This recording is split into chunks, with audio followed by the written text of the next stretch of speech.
In the 1990s, the workshops of wooden barrel making echoed with the sound of axes and the scent of burning wood. The story began in the forests, where craftsmen carefully selected trunks of oak and beech, then left them to dry for years under the sun and wind.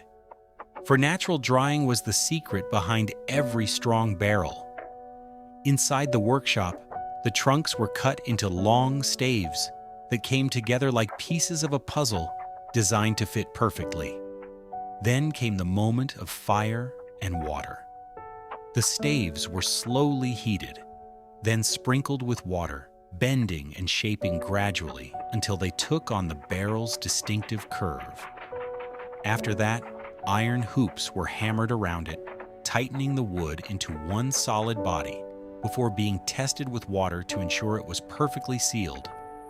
And once it passed the test, it was ready to begin its new life. This is how barrels were made in the 1990s, with skill, with patience, and with a spirit that remained for years a part of people's lives.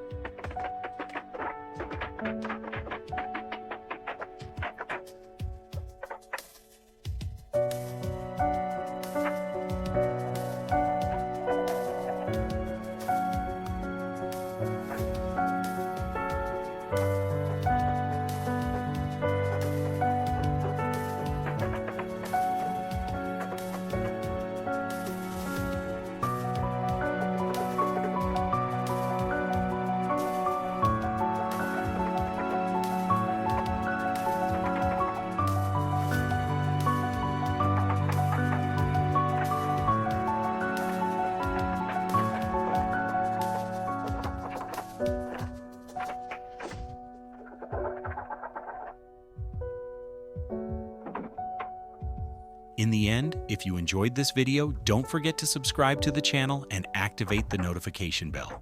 See you in the next video.